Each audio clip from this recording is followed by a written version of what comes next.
And welcome to the Gaggle, where we challenge and, if necessary, destroy media narratives. I'm George Samueli. It is now 9:10 p.m. in a very dark, cold, grim, wet, very wet, rainy, grey Budapest, where you get hardly any light. Certainly, the sun is something you forget about and have no real hope of ever seeing. And it is indeed extraordinarily dismal. On a positive note, here we are on in a Thursday night for me live stream. Thank you very much, everybody who's joined me. And there are a few things to discuss. I don't know how many people managed to catch the conversation between Elon Musk and Alice Weidel on the Twitter Spaces, and I didn't catch all of it. It went on for some time, but it was longer than an hour, so I just went in and out and caught little bits of it. It was very uncontentious, as far as I could make out. Musk clearly set out to essentially make her as respectable as possible. So they went through fairly familiar conservative talking points: the size of the government, the Green New Deal, Angela Merkel's insane policy against nuclear energy, and all the sort of absurdities of renewable sources and so on. So she went into that, and then Musk kind of fed her a line. Well, people kind of accuse you of Nazism, and of course she deftly said, "Hey, we are a libertarian capitalist party. Hitler was a socialist, a communist. We're exact opposite of everything that he stood for." I mean, that's a reasonable point. I mean, he's not really communist is a stretch, but he certainly believed in state control of capitalism. But nonetheless, it was still private ownership. It was just that the state was, maintained its control over the capitalist enterprises.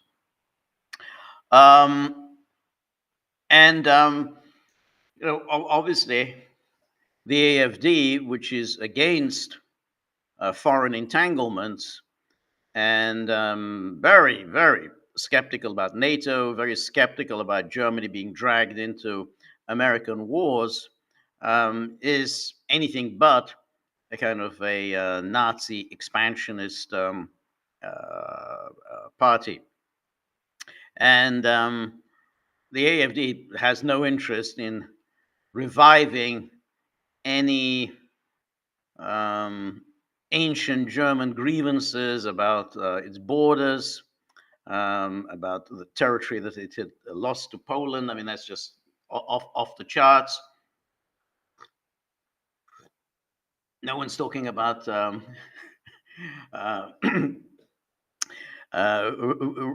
retaking the Sudetenland. So all that is gone. I mean, the question is, of course, how much good will this do the AfD? I mean, obviously, having the richest man in the world taking you so seriously and giving you time and being very respectful, having a very polite conversation. I mean, that's a big boost for the party, which the German political and media establishment have deemed the party absolutely unacceptable, absolutely beyond the pale, absolutely unacceptable for any respectable person to have anything to do with. So that's the attitude to the AfD. So clearly, Musk giving Weidel this platform is a boost. Now, Germany is kind of very different from the United States, very different also from the UK. So I don't know really whether association with Musk will particularly make much of a difference among German voters. So as far as one can see, the AfD is kind of stuck in the same kind of poll line that it's been stuck in for a number of years now. It's around 20% of the vote, and 18, 19, 20%. I guess it could go up to 21, 22%. For the election. The problem for the AfD, however, is that it's really far from having the numbers whereby they can pressure somebody to join, pressure them to force them to take the AfD as a coalition partner. If you're 20%, there's always other respectable centrist parties that can band together and keep out the AfD. I mean, that's really the problem for the AfD. So, given that the parties are all absolutely determined to keep out the AfD, if you're at 20%, you're at 22, 23%, you're still not really in any position to force anyone to take you as a partner in a coalition. I just saw FX Trader asking a very good question. He says, is the CDU, CSU stealing the anti-immigration rhetoric from AfD? The answer is yes, they are. And that, of course, is a very, very interesting question, because the conservative parties have been playing this game really for decades, really since the 1980s, when the immigration issue really became, a salient issue among most European countries. What would happen then? They would see like Jean-Marie Le Pen was starting to make an impact. Then they would see that the National Front in the UK was starting to make an impact. So what would happen is that the respectable conservative parties would take over the issue, and they would sound, yeah, we've definitely got to do something about immigration. We just absolutely cannot just. This is all, unacceptable. That people should come in, and they don't, they're unassimilable, and they're creating social problems, and we got to look after our people. But then, of course, nothing would ever happen. This would just simply be talk. Margaret Thatcher did that. She talked also a good game in response to the inroads that the National Front was making in the UK. And so, and same way in France, you had both Chirac and Giscard d'Estaing, suddenly, talking, with great passion on the issue of immigration. But then, once in power, they wouldn't really do much about it. So that's why the immigration issues got worse and worse and worse. I mean, and the number of migrants coming in has massively expanded since the 1980s. And so, because nothing ever really happened, the centrist parties became very confident. They became very cocky, and essentially not only allowed the mass migration to continue, but in fact escalated it. And there was a massive increase in immigration after the 1980s. So Tony Blair, deliberately, after he came to power in 1997, deliberately encouraged migration into the UK. So now the question is, go back to the issue of the CDU, CSU. So therefore, the CDU and the CSU, which has indeed taken over a lot of the immigration rhetoric from the AfD, is, however, in a bit of a bind, because since they've ruled out forming a coalition with the AfD, then there's only a limited number of political parties that they can form a coalition with them. All of those parties are parties to the left of the CDU, CSU. So they're going to have to, since chances are they're going to come out on top in the election on February. So who are they going to form a coalition with? Because they're not going to reach the kind of numbers that they used to reach back in the Helmut Kohl era, the Adenauer, Erhard era. They're not going to get those numbers, so they're going to need coalition partners, and so they'll have to go with, I assume, the Social Democrats and the Greens, because chances are the Free Democrats are not going to reach the 5% threshold. Well, they may, but even if they reach the 5% threshold, they're not going to get too many MPs into the Bundestag. So the CDU, CSU, they'll form a coalition government with a CDU chancellor, Friedrich Merz. He will be chancellor, but he'll have to share power with the Social Democrats and the Greens, and they will, of course, absolutely unconditionally reject any strict immigration controls. So it doesn't really matter what kind of AfD style rhetoric that the CDU CSU now is playing. Once in power, they're going to have to work with the Social Democrats and the Greens. So they're not going to do anything.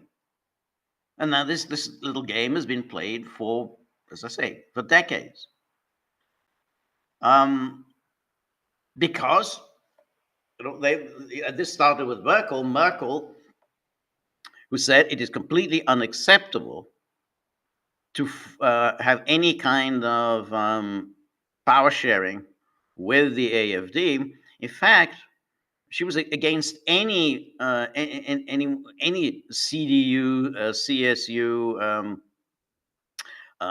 political groupings anywhere in the country, even in the Länder, the states, forming some kind of political arrangements with the AfD, forming any kind of coalitions with them. So no, absolutely no cooperation on any level, anywhere, with the AfD. And so that, Friedrich Merz has continued with that policy. But once you do that, then the CDU really has very limited options. They have to essentially work with parties that are, of the center left. And so the CDU-led government will be a party of the center left. So nothing very much will change. So that's really the issue. And then the question arises, well, is that a sustainable model? I mean, can you go on doing this? Can you go on promising you're going to do this, this, and this, and then once you're in power, you say, well, hey, look, we got to be realistic. We're working here with these center-left parties, so we got to pay attention to our coalition partners, and then you don't do anything. I mean, is that a viable model? Can you go on playing this game in election after election after election? I don't know. I mean, Germans love stability, which is why they kept Angela Merkel. How long was she won? What, in 2005? I think she was there through to 2021. So she was in power for 16 years. So I think she beat out Helmut Kohl as the longest serving chancellor after Bismarck. And and you have to wonder why. What did I mean? She's a complete failure at at every level. No, her failures in her foreign policy, her failures in her energy policy, her failures in domestic policy, the sort of the kind of German drift, German economic decline, all were given a great boost by Merkel, and yet she won election after election. She can she was chancellor for 16 years. And so we've got to we have some guests who joined us. Anne Marie, always really good to see you. Thank you so much, Anne Marie. Really appreciate your generosity, and of course all of your outstanding musical commentary, which is raising the level of the Gaggle, because we have this sophisticated musical analysis and commentary now available for Gagglers. And V. Michelli 70 is a new subscriber. Thank you so much. Really appreciate it. Really appreciate your generosity. So happy that you have subscribed. So that's Germany. I don't quite see whether the AfD will make any kind of a breakthrough. It's going to be very hard. And so I think they've halted the collapse. There was a moment, I think, during the past year, because they came under quite a lot of pressure from the media and from the intelligence services, who apparently say this is an extremist party, and so the intelligence services, the sort of security police, are entitled to keep the AfD under surveillance. I mean, it's a peculiarity of Germany, whereby sort of unelected secret police are entitled to keep under surveillance elected politicians. I mean, it's quite unheard of. But except Germany, and you do this because we have a special problem with our history, and so we're entitled to keep political parties under surveillance. So yeah, that's it. Now, the other thing which is interesting. Well, this is Linz. It says, beautiful, uplifting, optimistic, hot summer morning full of promise here in Auckland, New Zealand. That looks very nice. I have to say that looks very, very pleasant in Auckland, New Zealand. Rather more pleasant than the surroundings here. So the other thing, of course, is these wildfires in California, which are quite stunning. I mean, the level of destruction is just amazing to watch. And of course, what is particularly striking with these the current wildfires is that it's hitting the wealthy denizens of Los Angeles. So it's hitting Hollywood Hills, the Palisades. All of the sort of famous Hollywood landmarks are threatened with this fire. So we've had lots of celebrities and movie stars. Their homes have burned down, and I mean, usually you're used to fires. Fires. The poor people are going to suffer. But that's the way it is. If you're poor, you're going to suffer. So the poor people's homes burn down. But here we're having the wealthy who are getting their property destroyed. The thing here is, of course, that, I mean, leave aside the embarrassment of having the mayor of Los Angeles, Karen Bass, who was supposed to be Joe Biden's running mate. I mean, it was between her and Kamala as to whom Biden will choose as VP. But she lost out to Harris. And then afterwards, everyone said, "Oh, she'd have been much better than Harris. Oh, she's really great. She's really on the ball. She's really smart." But for some reason, she went on a trip to Ghana. Not quite sure why a mayor of Los Angeles goes to Ghana on a trip, and particularly as the reason for this trip was the swearing in, the inauguration of Ghana's new president. And I don't know, was it president? I don't know, president or prime minister. I'm not sure. I guess it was a president. I mean, prime ministers aren't really inaugurated. Um, but it was very strange for her to do this, given that she, along with other California officials, had a warning about the fires. That there was the California Fire Department had given a warning that there was a danger of fires. She nonetheless went off to Ghana, and she had to cut her trip short and return home amid a lot of jeering and hostile questions. Now, I see some of these choosy heretics says a fish called Starmer. That's not bad. A fish called Starmer. But that's we can talk a little bit about Starmer, which is also quite interesting. But anyway, so she basically wasn't on the job. Given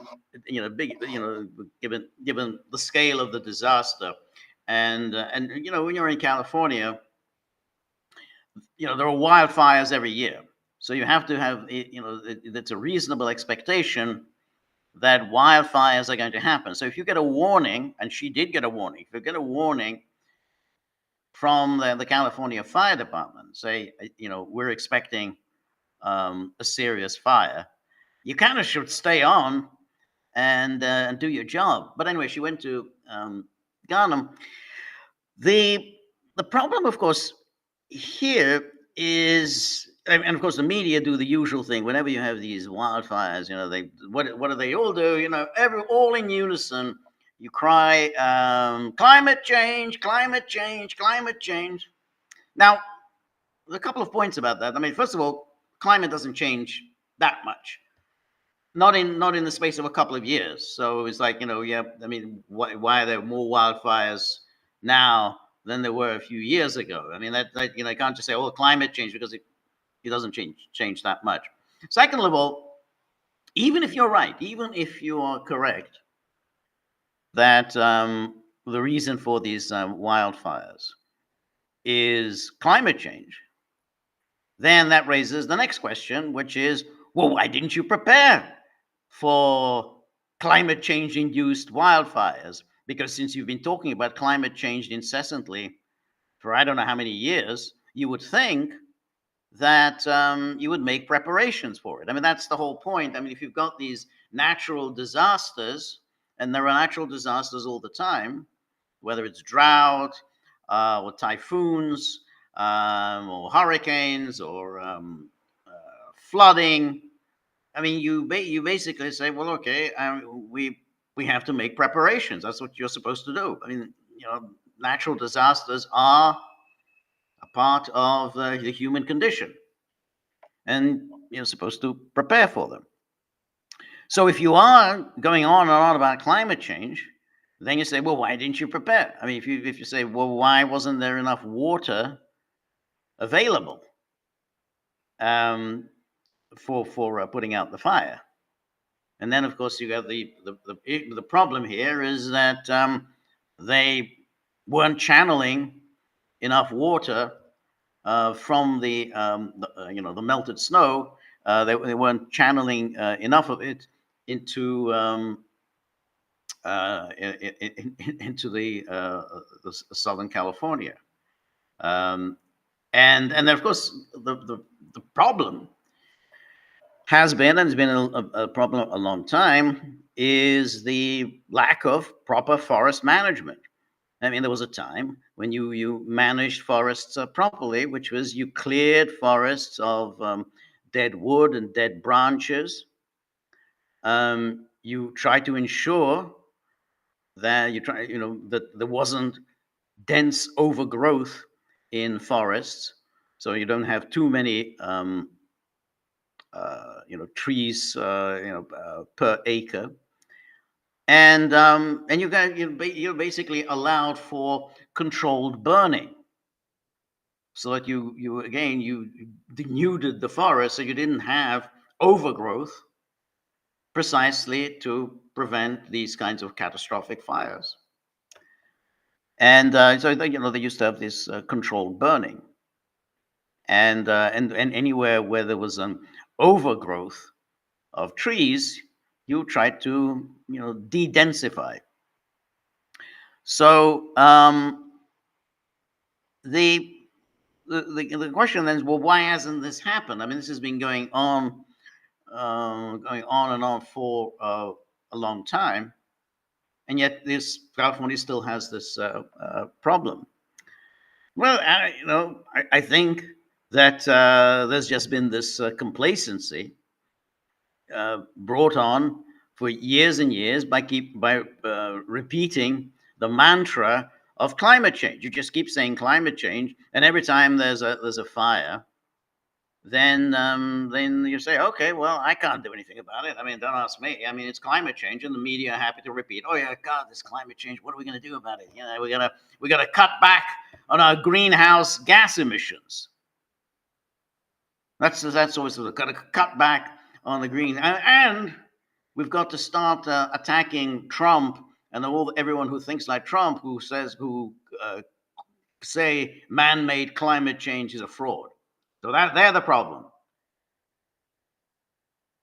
Rather than, well, why haven't you made proper preparations? Clearly, if there's not enough water in the reservoirs, and you haven't essentially ensured that we're getting enough water from the melted snow. I mean, God, you should have water. There shouldn't really be a problem now, precisely because of climate change. You got all this melting ice, so you should be able to channel water flows into reservoirs and have plenty of water available to manage fires. So you can't just simply say, "Oh, we don't have any water." Well, what about the spillover from the melting ice? I mean, what about using that? Oh, well, we dumped it into the ocean. Well, why did you dump it into the ocean? Well, because that's fresh water, and we're trying to preserve fish, which prefer salt water, and so we didn't want to kill off the fish, so we kind of dumped it into the ocean. So this is a total calamity, but happily the media have gone along with the story that somehow or other it's Trump's fault. Apparently, it's Trump's fault because he denies man-made climate change. He hasn't really denied that, incidentally, but nonetheless, it's a nice line. When you're attacking the far right, that the far right denies man-made climate change. But the point is that here in California, you have an entirely the Democratic Party apparat in power. I mean, there are no Trumpian or Republican officials anywhere in any position of power in California. It's a totally Democratic state. You have a Democrat governor, you have 2 Democrat senators, all the mayors are Democrats. So it's on them, the Democratic Party leadership, for this catastrophic fire, and that they seem so totally unprepared for it. So really, trying to make this about Trump, and then they said, okay, he said mean things about Gavin Newsom. Well, yeah, why not? I mean, it's like you basically say, well, he's the governor, and if it were the other way around, if this had happened while Trump were president, yeah, everyone would be politicizing it. They're politicizing it now and saying that somehow it's the fault of Trump for not having taken man-made climate change seriously, somehow his fault that this wildfire proved to be disastrous. But rather than address the issue, we have every year we have these wildfires, and every year they're very destructive. This one seems more destructive than most, largely because it's hitting the homes of the rich. I mean, this is really. I mean, it's going into the most fashionable, salubrious areas of Los Angeles. I mean, that's what's so startling about this thing. It's destroying their homes. You've got some nice property on the hills, overlooking the ocean. Well, that's gone. But the fact is, well, why, if you have them every year and you have them, why haven't you made proper preparations for it? And obviously, the issue of proper forest management, has to be addressed, and they're not going to do it because they can just go on repeating the mantra about the man-made climate change. And then the other thing that I want to talk a little bit about is, and I recorded a short podcast yesterday that unfortunately had a kind of a bit of a freeze in the middle, about Trump and the Greenland, Panama, Canada, Mexico issue. And, I mean, obviously, Trump has come under attack from the non-interventionists and say, "Hey, I thought you're an America First guy. I thought you're a Make America Great guy. Now you're talking about seizing the Panama Canal. Yeah, you're talking about grabbing Greenland, and you're expanding the United States to incorporate Canada, and you're threatening Mexico." And while I'm not exactly defending Trump, I do think that there's a difference between doing this and the kind of interventionism and waging of wars, waging of economic wars, sanctions, bullying, regime change, sponsoring of terrorist attacks on state that the United States has been engaged in around the world. Because those actions, and that's been going on really since 1945, they were part of some notion of American global hegemony, but it wasn't clear that in any way it served any obvious American interest. I mean, yes, America had its finger in every pie, and the New York Times and the Washington Post and the mainstream media were rushed to tell the world that somehow who rules in Indochina is a vital national interest of the United States. Whether Milosevic is allowed to wage his ethnic cleansing campaign is a vital interest of the United States. Ukraine's eastern borders are a vital interest of the United States. Israel's perpetual wars against its neighbors are a vital interest of the United States. And so this just continued and continued, and there was the obvious blowback that the Americans suffered because countries really didn't like to be bullied and terrorized over matters that were exclusively their concern. They were of no concern of the United States. And so when Trump first emerged on the scene in 2015, 2016, and talked about interventionism, and this was really terrible. America's just has wasted whatever number he came up with, $7 trillion in the wars in the Middle East. That was a reasonable point, and that if you're going to be concerned with American national interest, you say, well, we're squandering resources, we're losing lives. Admittedly, not such a huge number of lives, but nonetheless lives, for wars that don't have anything to do with the American national interest. Now, this was, anathema to the again to America's political establishment, the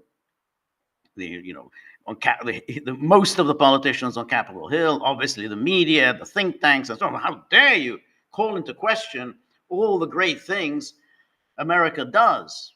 We saved the Kosovo Albanians. We saved the Bosnians. We removed Saddam Hussein. We're doing all these fantastic things. And we're now going to try and get Bashar al-Assad out of power. All these wonderful, wonderful things that we're doing. And how dare Trump call any of that into question? He's an isolationist. That's it. He's an isolationist. The worst thing you can be. Somehow he doesn't want to engage with the world. And this is the idea of engaging with the world. So now, Trump really didn't do anything very much with that when he became president in 2017. After promising that he was going to end these wars, he really didn't do it. I mean, Obama to a certain extent also, but he wasn't quite as explicit about it. But he also talked about, stupid wars, we're going to get stupid wars, but of course Obama didn't do anything about it either. And in fact, Trump kind of went the other way and seemed to boast that, well, he was doing things that his predecessor, Obama, wasn't prepared to do. Look, he bombed Syria. Yeah, look, hey, Obama drew a red line and he didn't do anything about it, but I enforced the red line. He boasted about it. Obama wouldn't sell lethal weapons to Ukraine, but I am selling lethal weapons to Ukraine.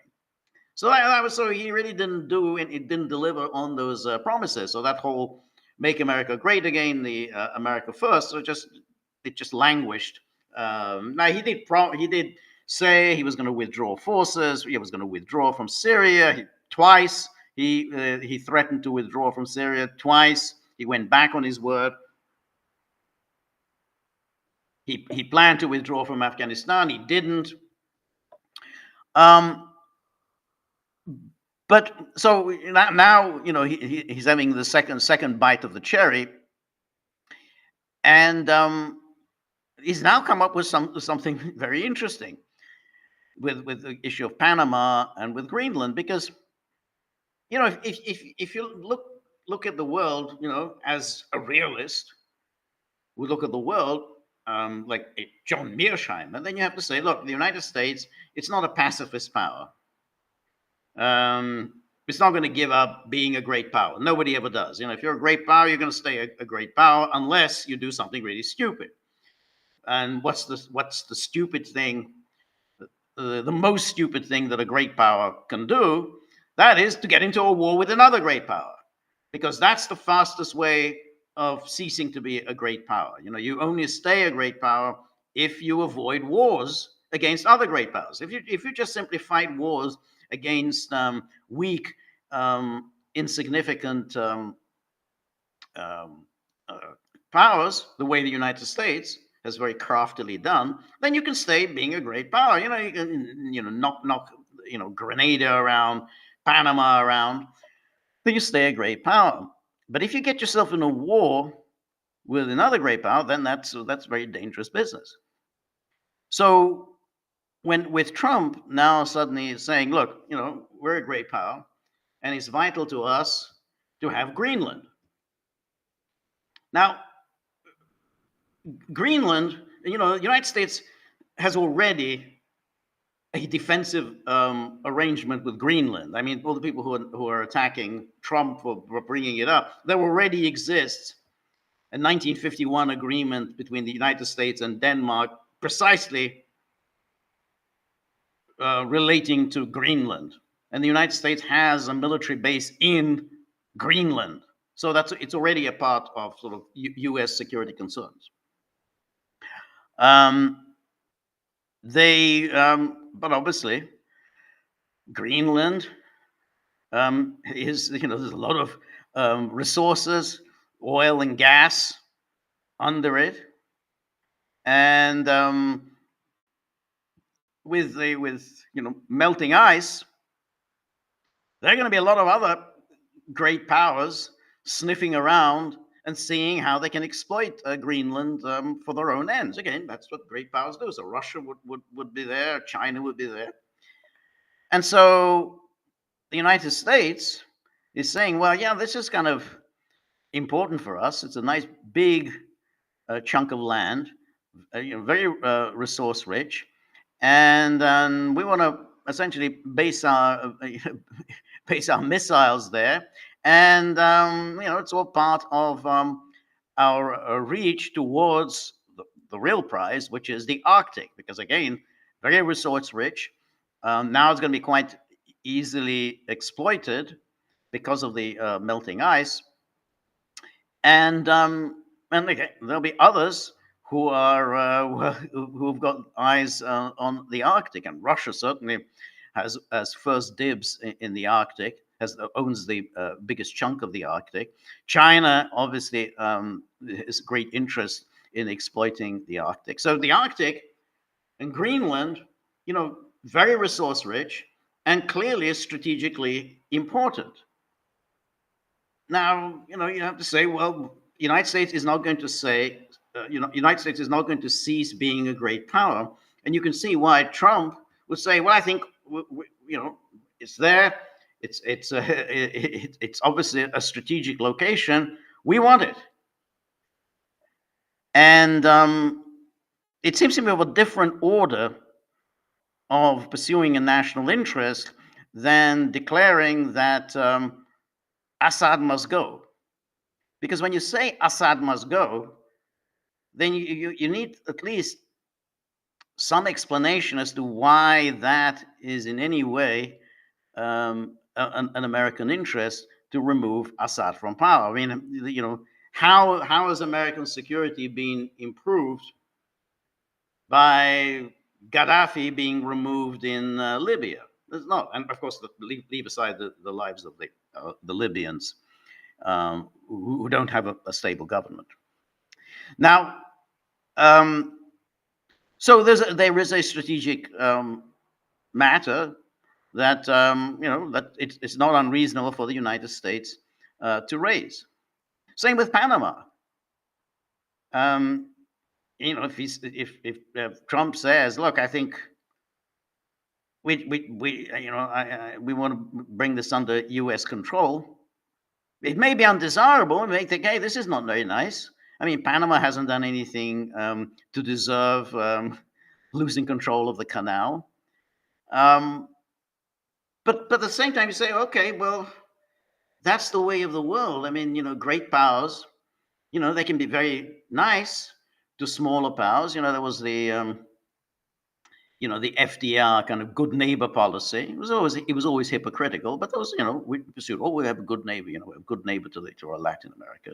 And then Jimmy Carter continued with the good neighbor policy of ceding control of the canal to Panama. We did that.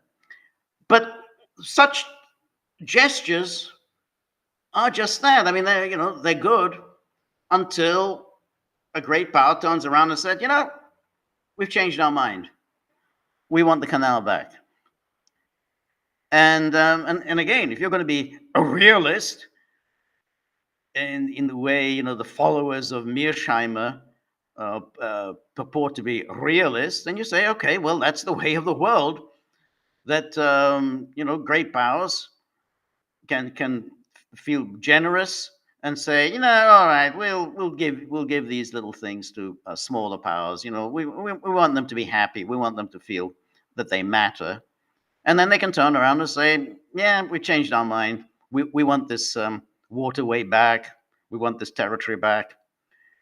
And that's, I think, what seems to be happening here. Now, I don't know whether Trump will go through with this and take back control of the Panama Canal.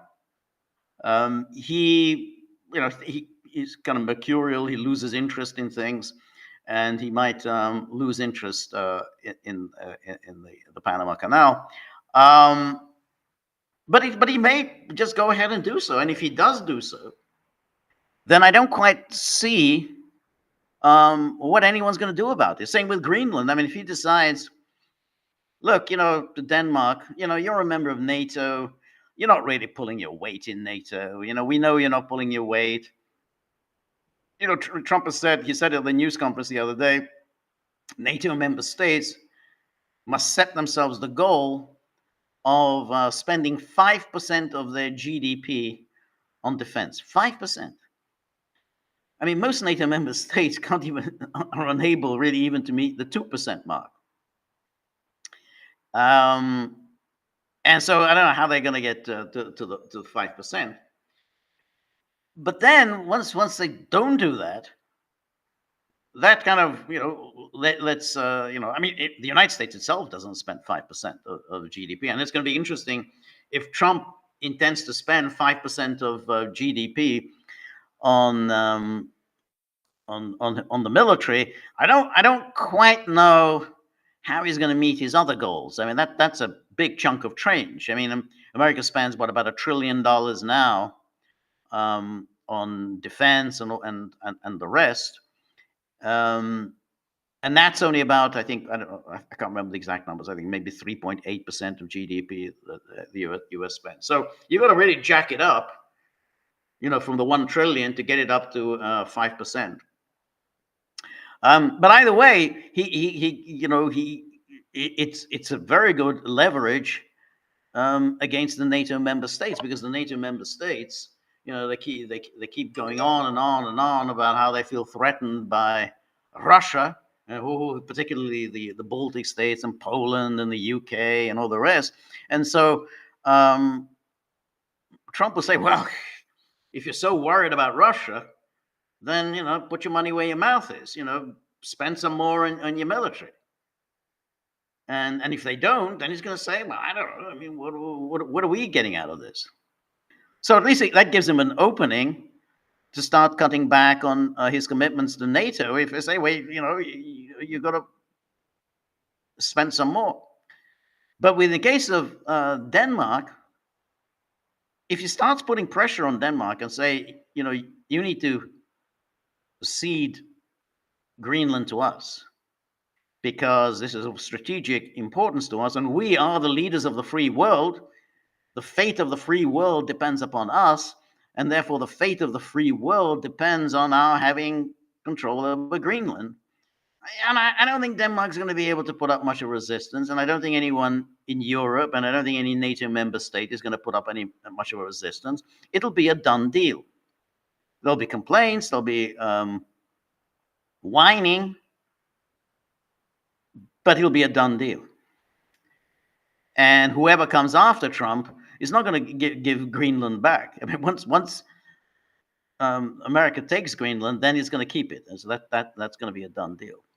And the same goes for Panama. I mean, if Trump decides that Panama has allowed China to control the canal. I mean, China is not controlling the canal, but he says, look, you've got Chinese-owned ports at the Pacific entrance, the Chinese controlled ports at the Atlantic entrance, and he says, look,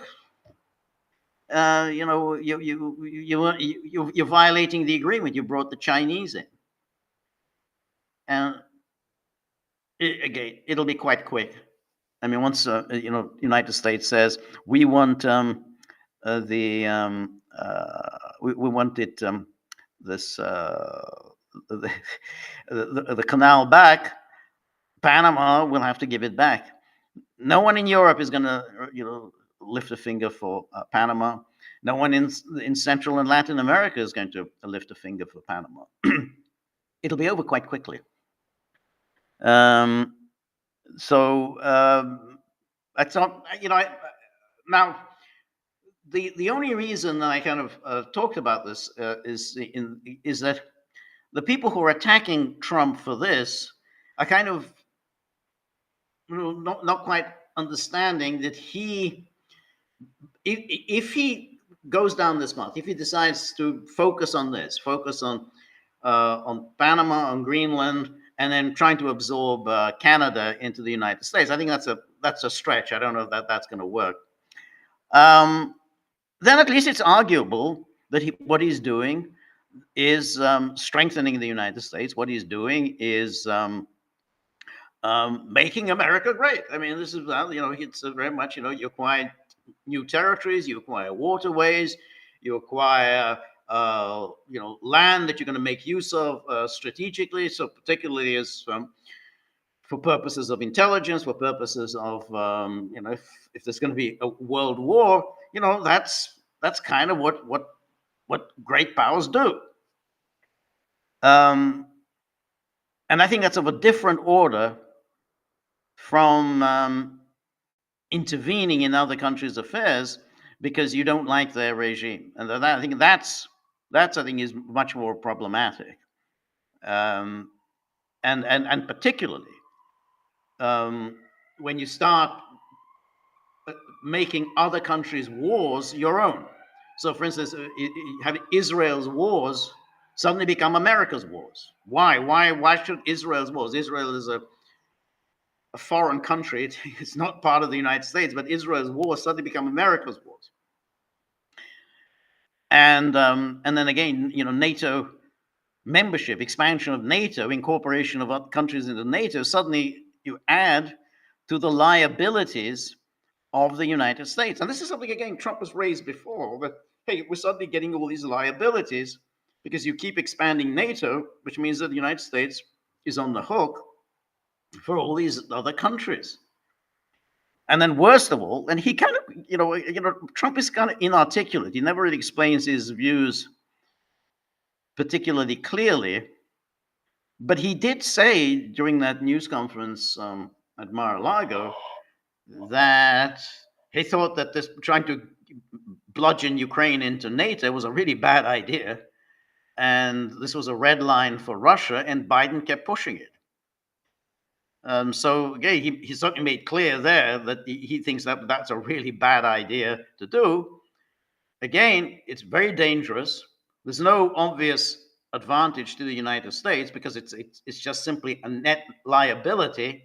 Because if Ukraine's in NATO, then the United States is obligated to fight a war on behalf of Ukraine and fight a war against its nuclear-armed neighbor. So this doesn't make any sense. How is that in any way in America's national interest? It's a dangerous liability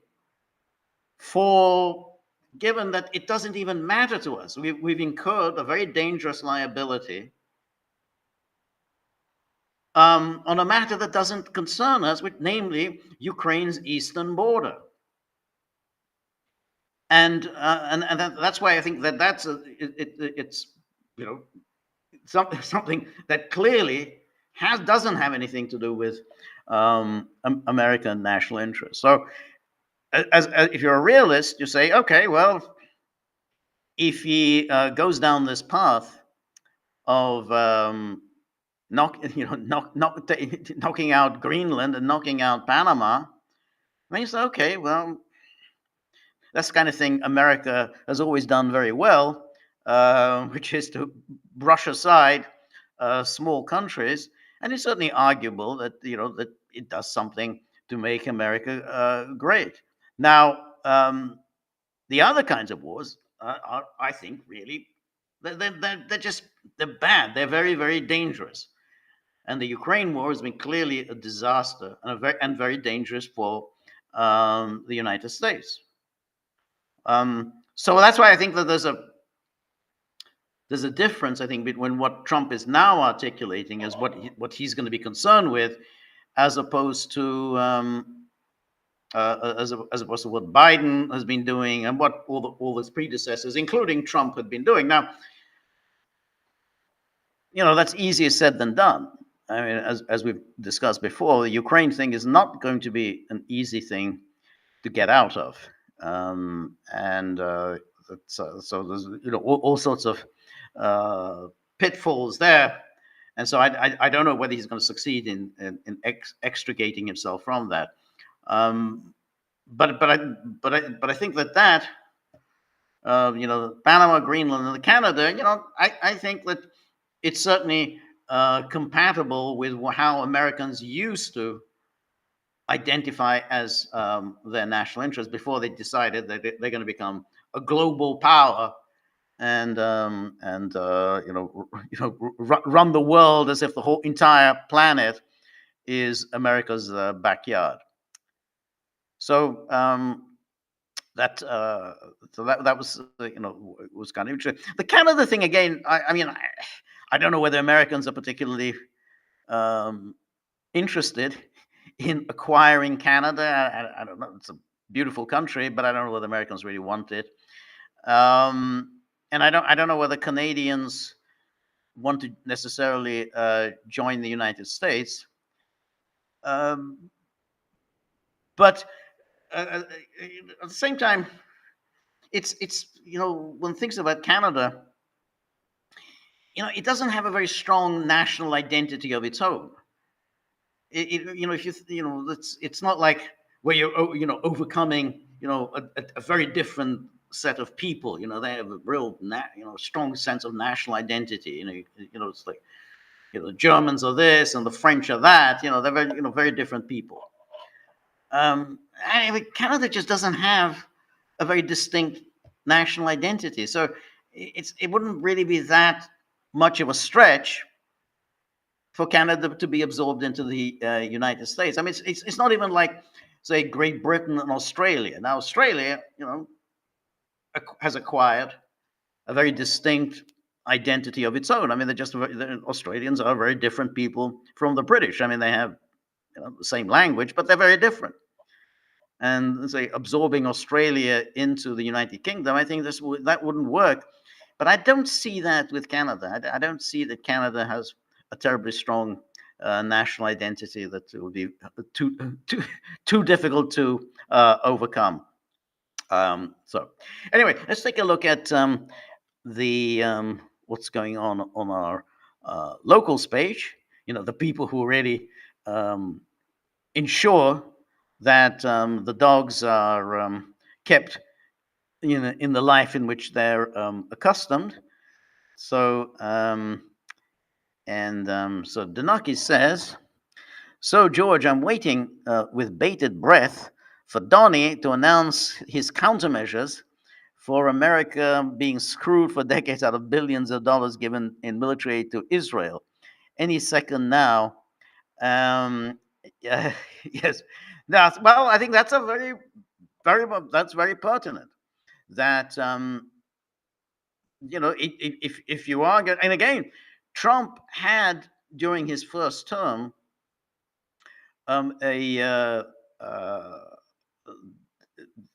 declared that the only reason America is in the Middle East, fighting these wars in the Middle East, is Israel. That it's America is fighting Israel's wars. Now, he said this at various times. He's also said at various times, though, that he was going to do whatever he could for Israel, including all the things that what matter to Israel, such as walking away from the JCPOA or recognizing the Golan Heights or recognizing Jerusalem as the capital of Israel. So he did everything that Israel wanted. So having said, hey, the only reason we're in the Middle East is for Israel, and then he goes ahead and does all sorts of things which have nothing to do with American interests, but everything to do with Israel's interests. To Israel any second now, plus his payback on the Kurds for not being there on Omaha Beach to help the Americans and just screwing them over when they were needed the most. But that was kind of an interesting, because he said that about the Kurds because he was sneering. If you recall, he announced that that the United States was going to withdraw from Syria. And that Erdogan would just simply take over parts of northern Syria because he wanted to push the Kurds away from the Turkish-Syrian border. And then there was this huge outrage. My God, how can we leave Syria? What about the Kurds? What about our great allies? These are our closest friends and allies next to the Israelis.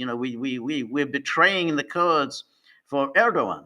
And that's when Trump made that sarcastic comment about Omaha. He said, "Oh yeah, I don't remember the Kurds storming the Omaha beaches on D-Day."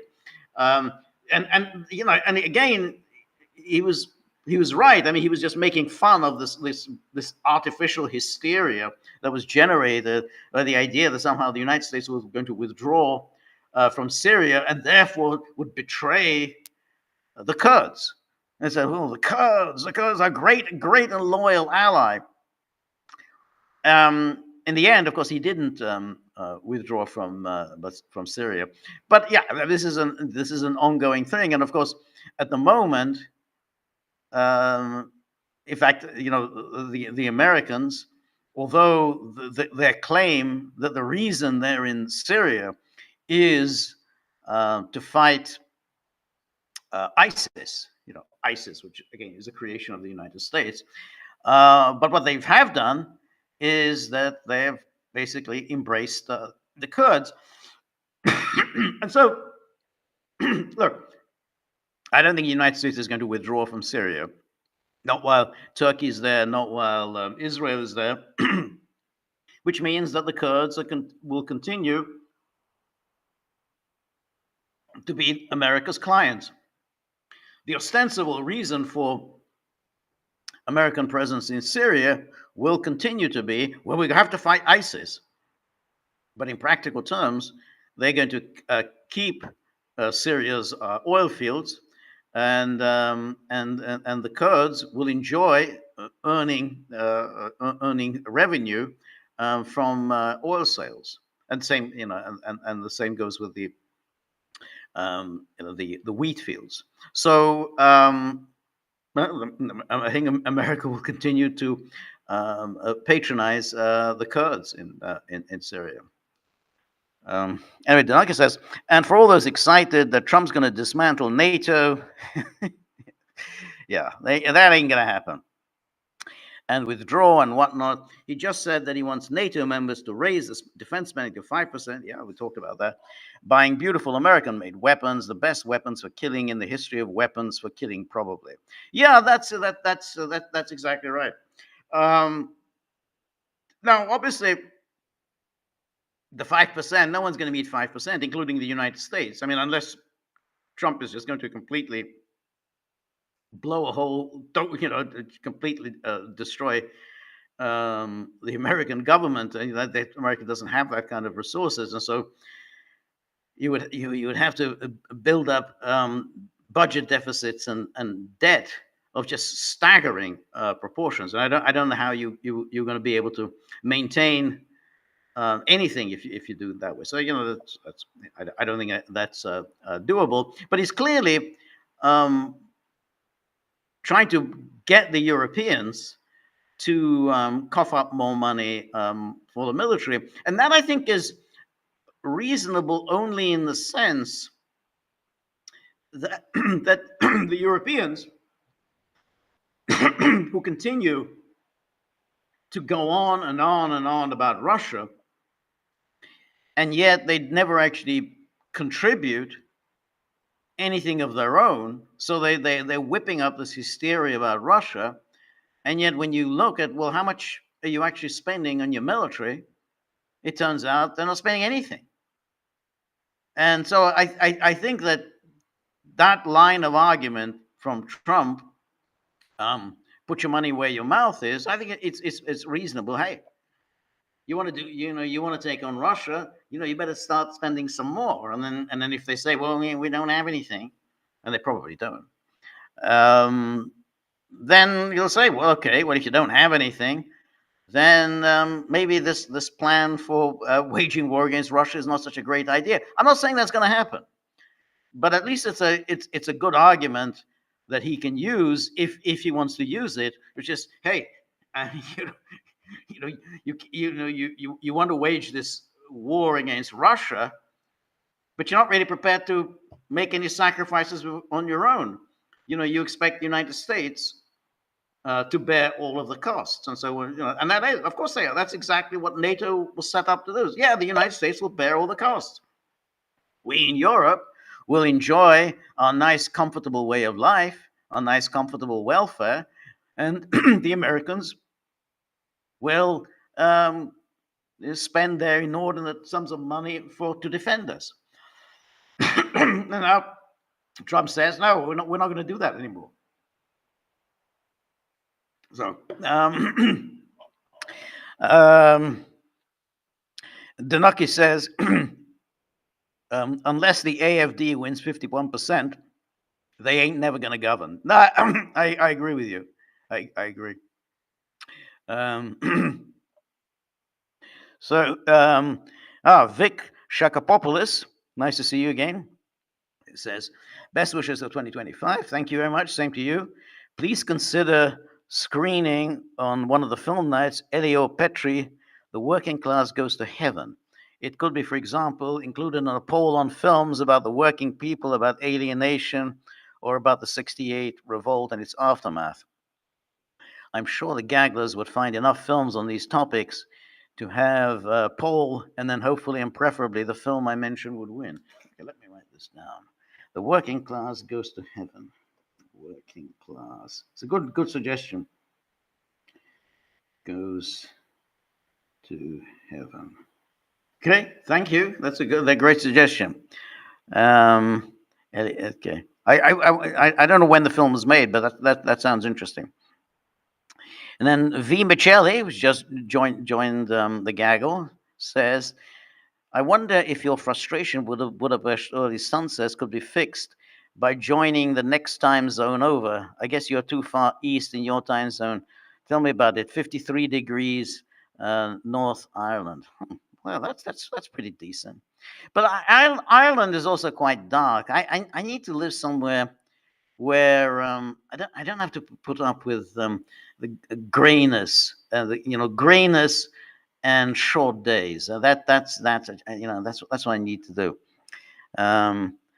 And the Summer Petros says, indeed, the evidence for man-made climate change is man-made. Yes, I think that's right. And then Anne-Marie says, but if it doesn't serve American interests, why are they in the Middle East? Well, that's a very good question. I think it comes about that it's how you define American interests. I mean, there was a way that countries used to define American or any national interest, where you acquire a piece of property, you acquire real estate, you acquire waterways, and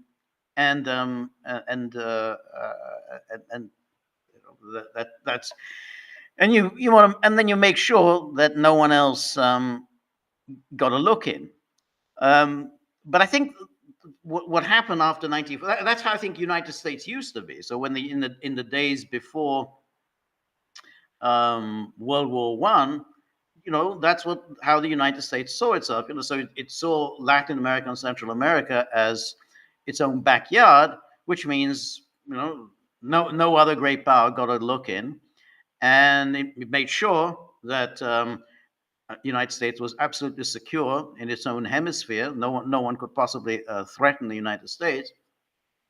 But it didn't really decide to wage other countries' wars and take over those wars as their own. So that, I think, is what happened from 1945 on, and all these commitments just continued to grow. So you first of all, you created NATO, which put America on the hook for innumerable number of countries. You first of all, you start off with a few countries in the west of Europe.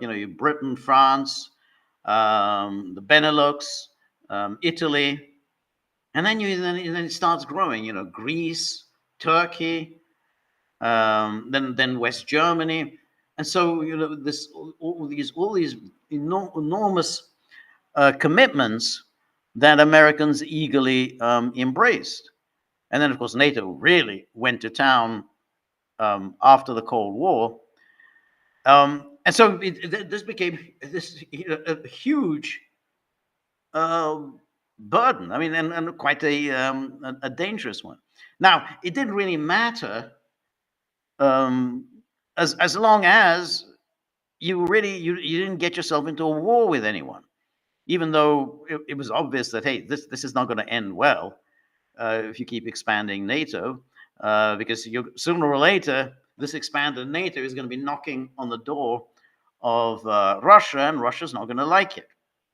But nonetheless, America continued to do that. But how did it in any way enhance America's interests?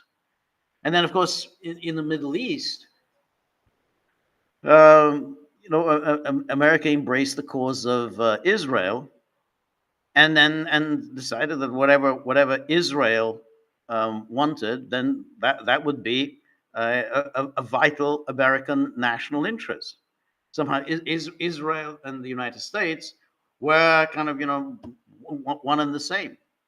So when you ask, well, like why did the United States go to war against Saddam Hussein?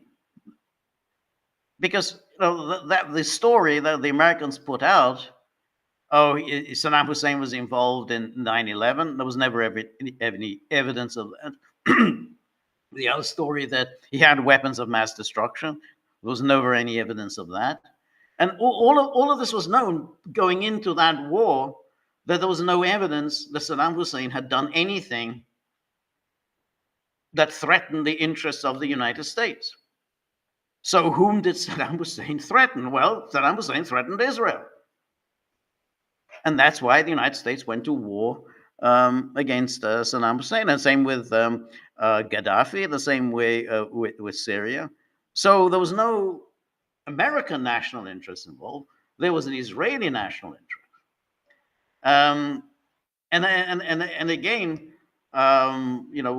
when we look at NATO and all these commitments that the United States took, is say, well, how did that in any way do anything for the United States? For the countries of Western Europe, it was very nice. They didn't have to do anything. They can just simply enjoy their comfortable lives, and they could run their generous welfare states, the public, the universal health care, because they didn't have to spend anything on the military. Everything was taken care of by the Americans. You could see why they would think this was a good deal. It wasn't a good deal for the United States. and then again, if one looks at even like a war in Indochina, what did that do for the Americans? I mean, it's nothing. I mean, ultimately, this was a war among the Vietnamese.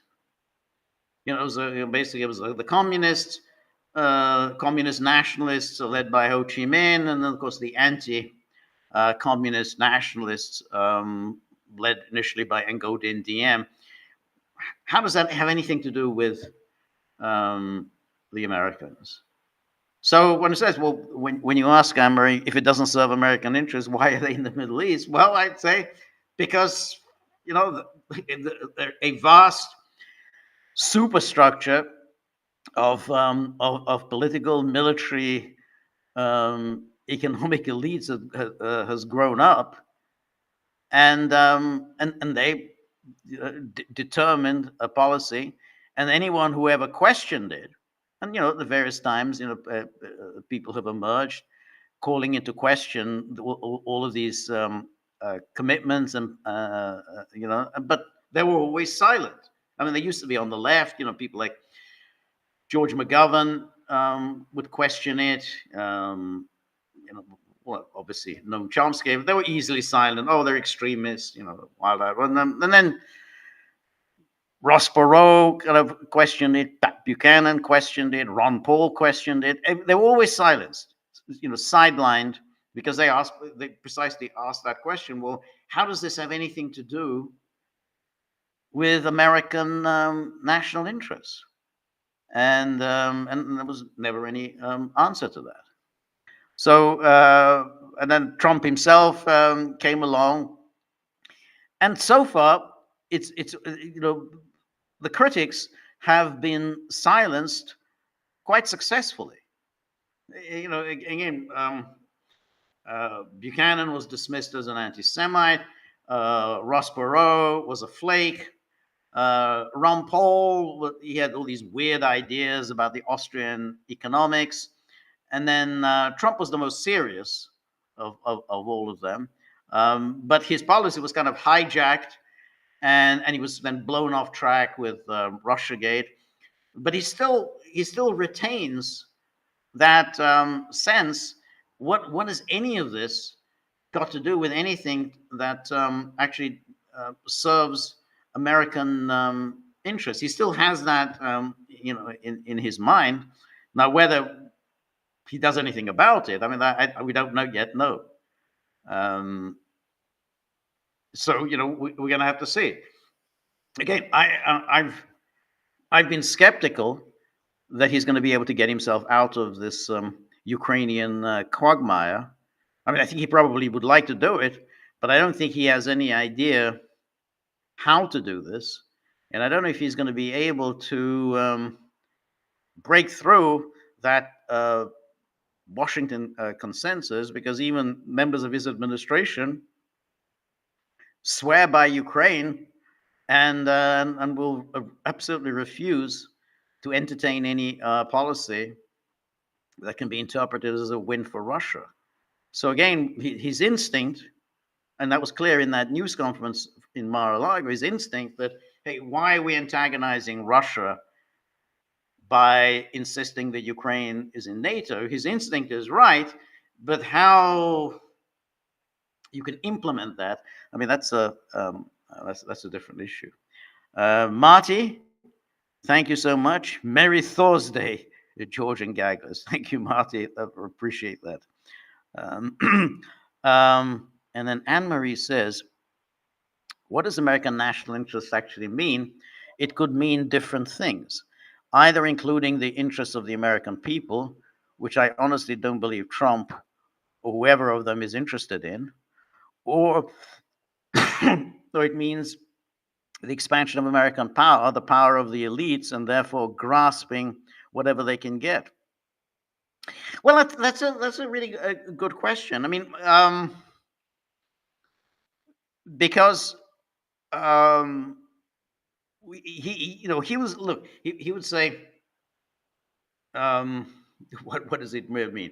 I mean, I think that in the case of, let's say, Greenland, he says, well, we really need it for our security interests, so that, we're going to be we want to be the most powerful military force in the world. We want to make sure that we remain the most powerful military force in the world. And therefore, we need to retain a strategic superiority over Russia and China. I mean, I think he probably think along those lines.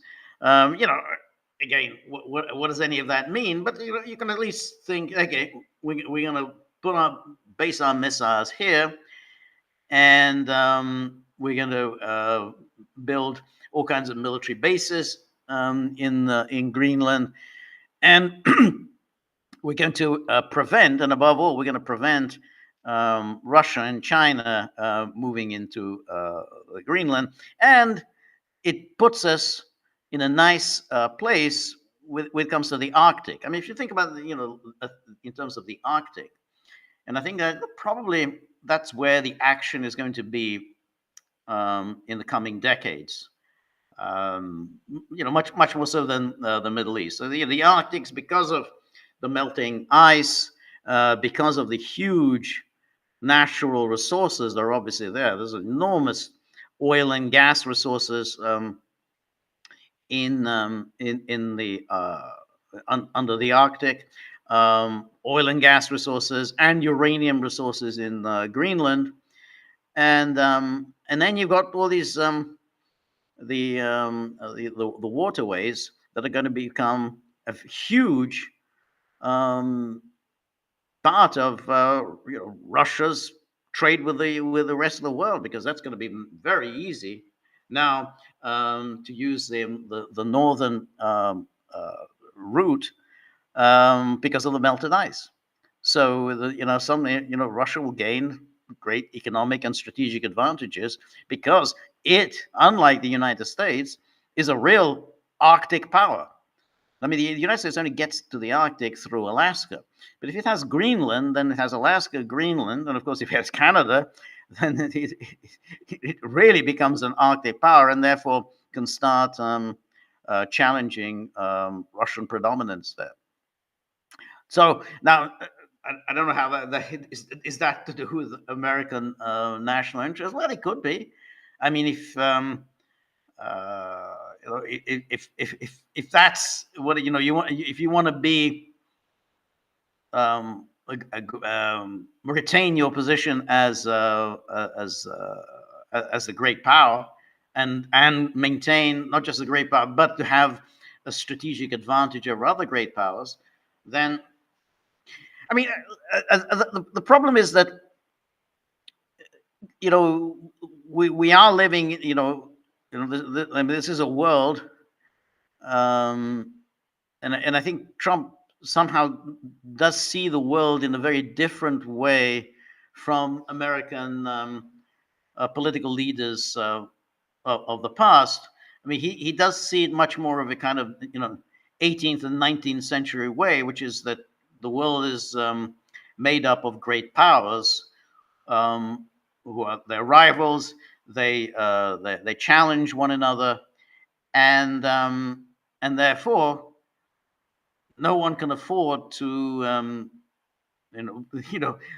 take his eye off the ball for a minute, because otherwise somebody's going to step in and gain an advantage. So he looks and saying the Arctic is where it's going to happen in coming decades, and America wants to be in a position to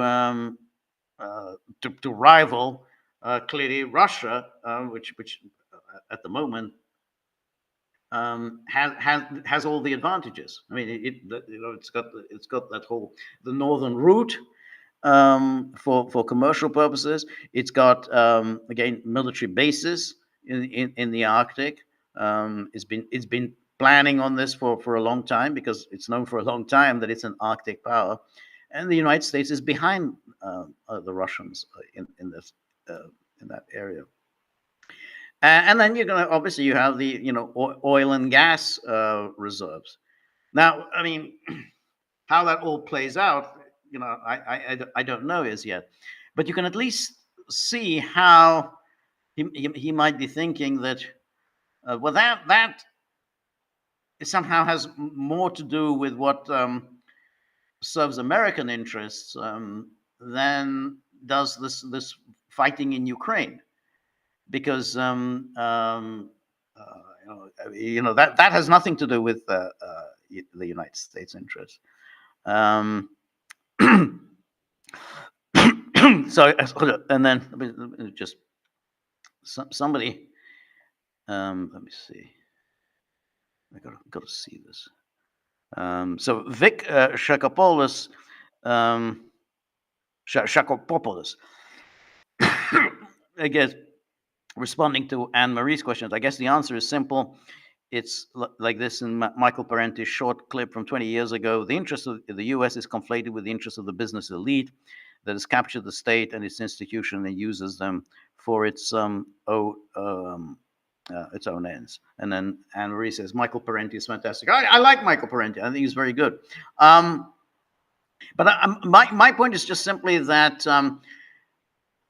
you can't really, Trump never presented himself as a peacenik. I mean, he's not a peacenik. He's not a pacifist.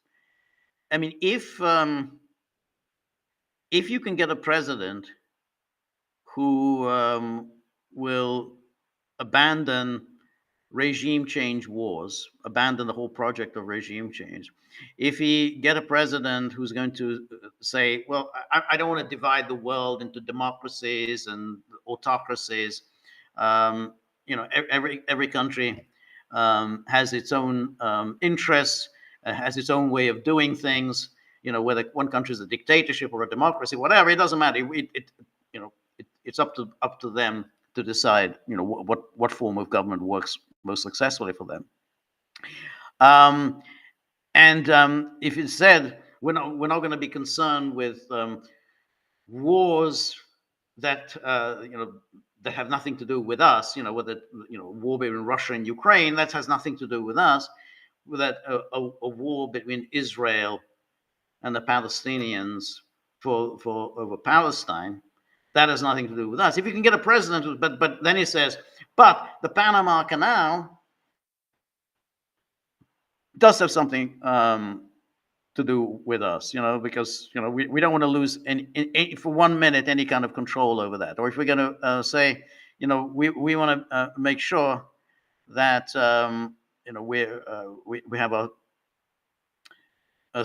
strategic ducks in a row in the Arctic, and then we will have gained something, because what we have at the moment is the worst possible situation, because here, essentially the United States is getting itself into all kinds of wars and conflicts interminable, because the affairs of every single country is apparently of enormous importance to the United States. Libya, Syria, Iraq.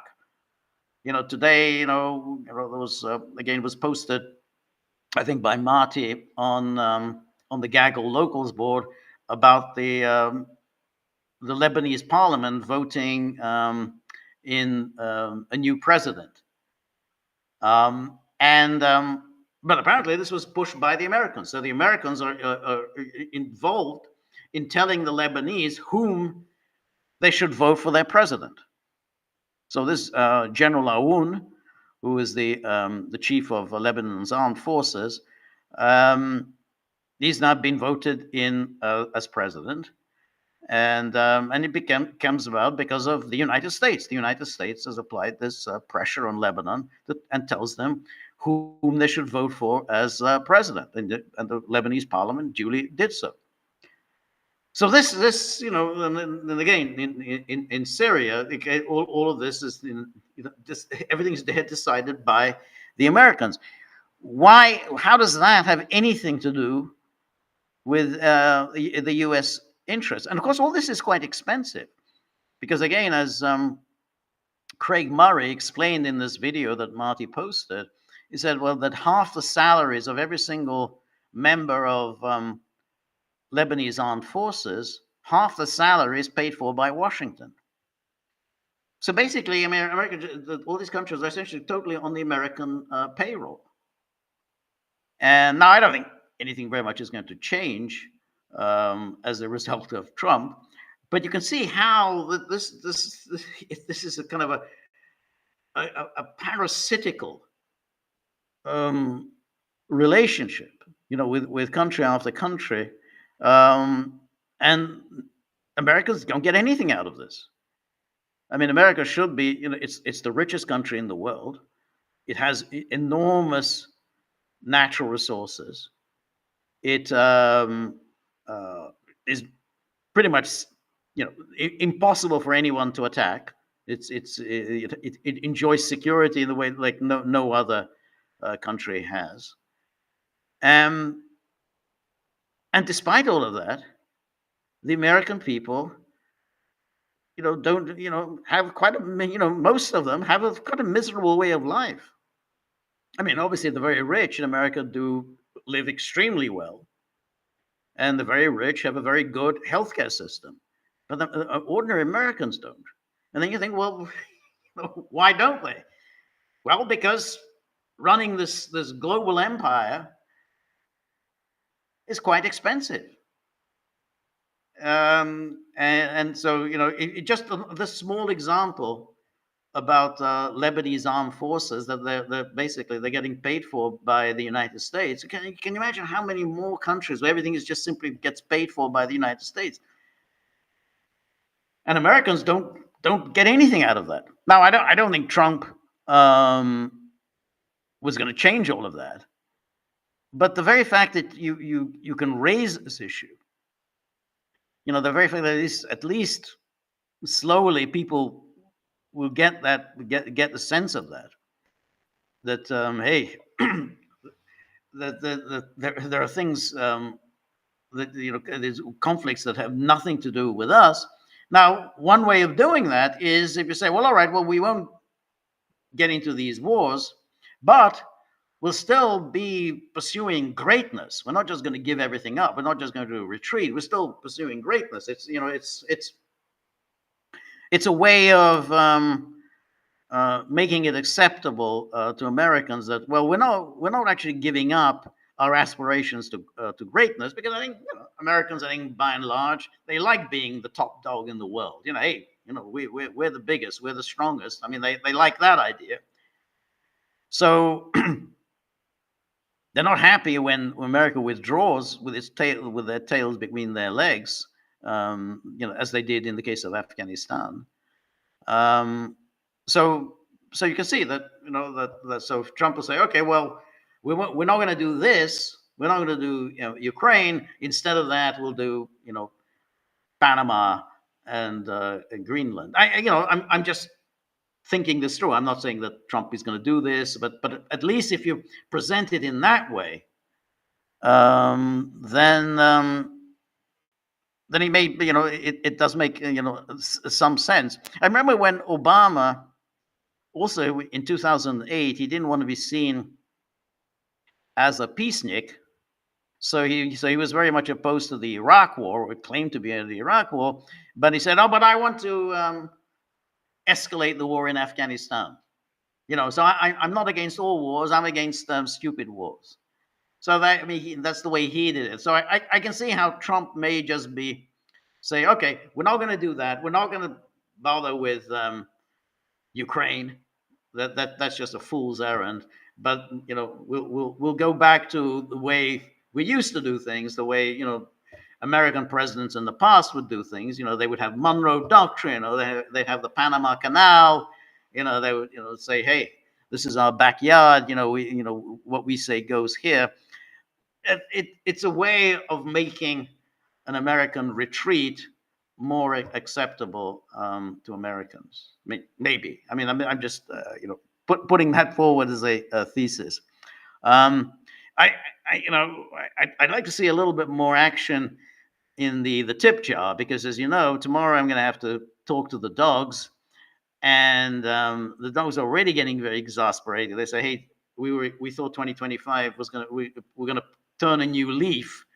We're going to have some serious action in the tip jar, but nothing nothing is improved." So it's very hard with dealing with the dog. So if you have a few bob in your pocket, dunk them in there, and then I have something to defend myself with tomorrow. Let's see if there's anything here in the on the YouTube.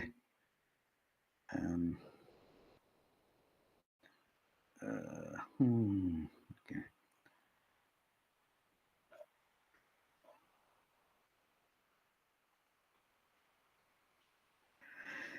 Well, one thing I was expecting somebody to ask me about, and I don't have a very good answer to that, incidentally. So I'm glad I haven't. But no one asked me that. But I will nonetheless raise it.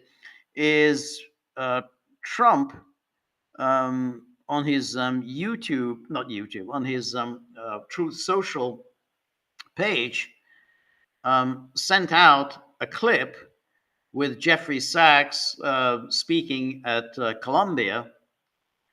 And in this clip, Jeffrey Sachs denouncing America's wars in the Middle East and so on. And it says, well, all these wars have been instigated by the evil genius of Bibi Netanyahu. Netanyahu's been pushing America to fight his wars, and it was Netanyahu who decided that the way to defeat Hezbollah and Hamas was through knocking over regimes in in Syria and Libya and Iraq. And so everything, all these wars that America has been waging in the Middle East, that was all a plan of Netanyahu, and who gets his way because of the power of the Israel lobby, and he can push the Americans to do his bidding.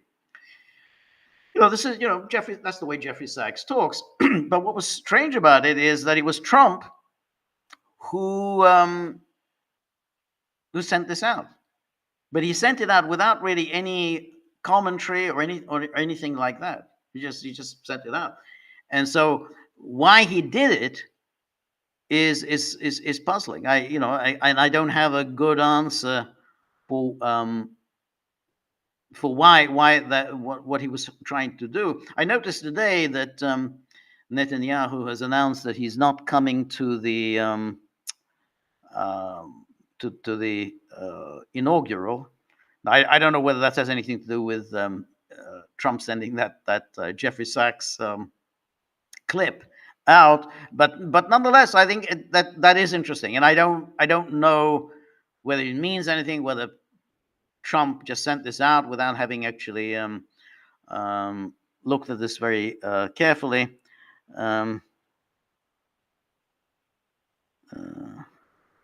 So.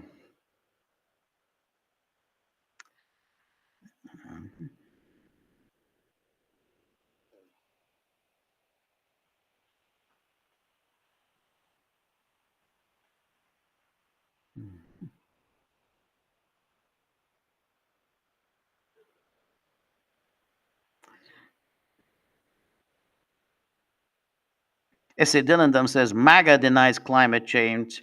Trump himself isn't a MAGA guy. I think that's a very good point. I think, yeah, MAGA does deny climate change. Trump hasn't done that, and he's very good at showing MAGA that he's one of them, but he's never actually said that. I don't think he's ever really denied man-made climate change. But he instinctively hates international agreements. So when you have some Paris Agreement or whatever, and he just hates anyone imposing any restrictions on the United States. But he hasn't. He's never really called into question the climate change. Um,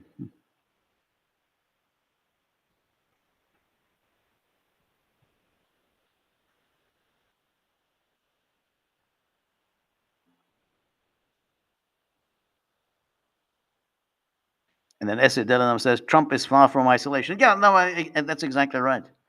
That's exactly right. Yeah, and again, as it says, Obama started Syria through Operation Timber Sycamore, um, and that was something again Jeffrey Sachs brought up in that short clip that Trump showed. And again, I don't know whether Trump had actually seen the entirety of that clip. Maybe he just thought, oh. He's that Jeffrey Sachs is just attacking Obama. He's not really, he's not really having a go at Netanyahu, because it took a little bit of time before Sachs got to Netanyahu. So you may not have seen the whole of that clip. Nonetheless, I mean, the Israelis picked this up. Hey, Trump is sending this out with this extraordinarily negative characterization of Bibi.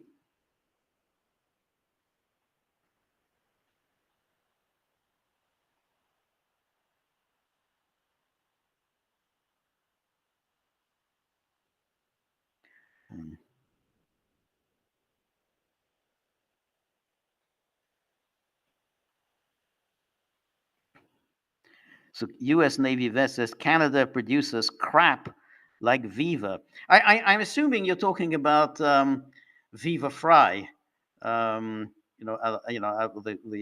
partner of Robert Barnes. But I don't know who else is. What other Viva there is? Okay.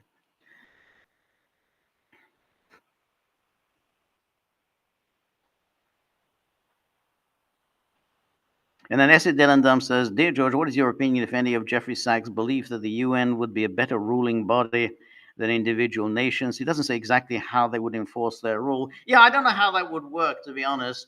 And I don't think anyone's actually going to accept the diktats of the United Nations. I mean, in terms of um, the United Nations, I mean, there are positives to the United Nations. I think I mean, every nation, large or small, gets a seat at the table. So you basically have at least the sovereign equality of UN member states. I mean, in practical terms, may not mean very much, but nonetheless, you do have a hearing, and the General Assembly can pass resolutions. They're all condemning all kinds of things, bullying by great powers. I mean, they don't have any force, they're non-binding resolutions, but nonetheless, I mean, they do make their voices heard. So, for instance, the practice of sanctions, which is really quite a horrific practice. I mean, it's essentially great powers using economic coercion to push smaller powers into towing the line. And since sanctions always hit the civilian population, they never hit the elites. It's always the civilian populations who suffer as a result of sanctions. So that, since the United Nations allows these kinds of resolutions to be passed, so at least it's there, it's on the record as saying, I think it's wrong that rich, powerful countries can use their economic muscle to bring to their knees smaller countries whose only crime is that they're not towing the line laid down by the great powers, and therefore that's valuable. And then the other aspect of it with the United Nations, which is positive, is the Security Council and the veto power, because the veto power means that you can't have a kind of a gang of great powers, basically ruling over the world. You're going to have the veto of those who are opposed to it. So you've got the 5 permanent members of the Security Council. 3 of them are NATO member states: the United States, UK, and France. And if you didn't have the veto powers, then basically the entire United Nations, entire world would be run by NATO through the US, UK, and France. So the fact that you're able to have other voices heard who use their veto and prevent NATO domination of the world, I think that's a positive. But how they could actually run individual countries, I have no idea. So.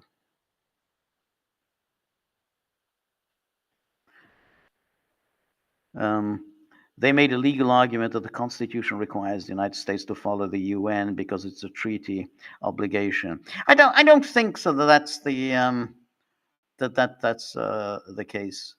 And and in any case, if you have a treaty, that doesn't mean you have to follow every single thing that is in the treaty, and particularly if there's anything in the treaty that violates your own national sovereignty. So that's always a kind of an out. I mean, countries sign on to agreements or treaties, but obviously only as long as they're in conformity with the Constitution, with the US Constitution or the Constitution of their own states. If they're in violation of the Constitution of their state, then they obviously can't fulfill the obligations of that treaty. So that's always the out.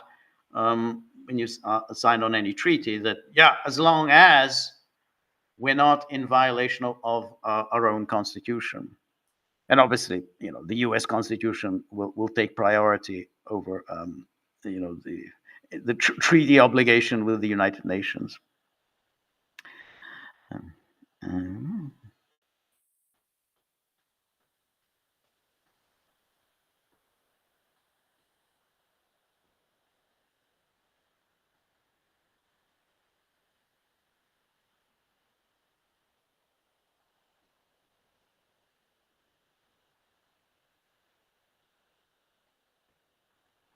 After straight to say Germans are dreading 5% increase in NATO spending. Yeah, I think so. I mean, I think Germany is about 2.1%. You know, they staggered to get to 2.1. They're not even that 2.1 is too much, you know. So and they're not going to get, you know, they're not even going to get to 3%.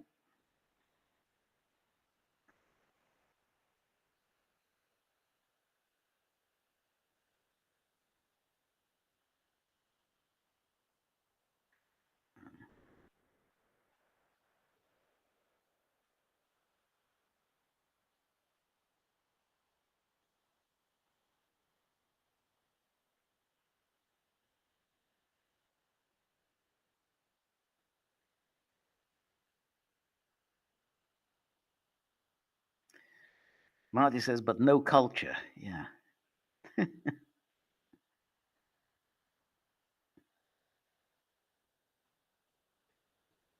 Coop W says, "Did you miss our leaders giving the standing ovation to a Nazi?"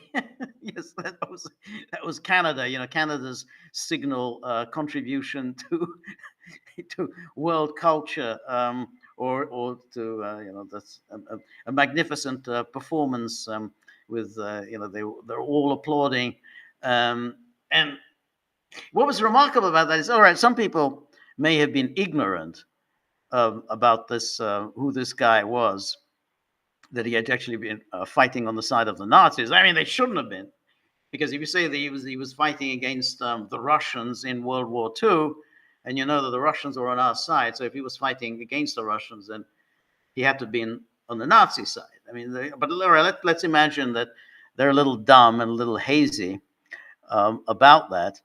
But Chrystia Freeland, who of course is a big Ukrainian nationalist shill, she knew exactly who this guy was. And if you watch that in that footage when they're applauding, how she's really clapping her hands with delight.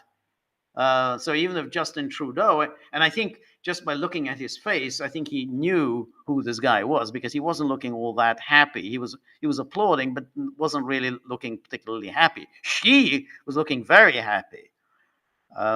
So that was that should have been the end for Trudeau and Freeland, but they didn't. Um, um, Marty asks, "Make America great at what?" Yeah, I don't know. I don't know. It's just being greater than the next guy. Um,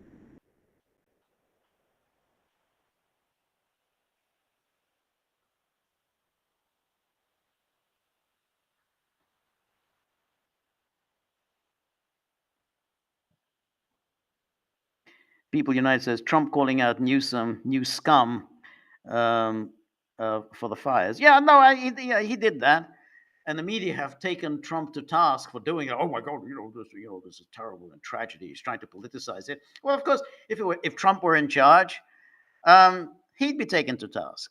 I mean, that's a politics.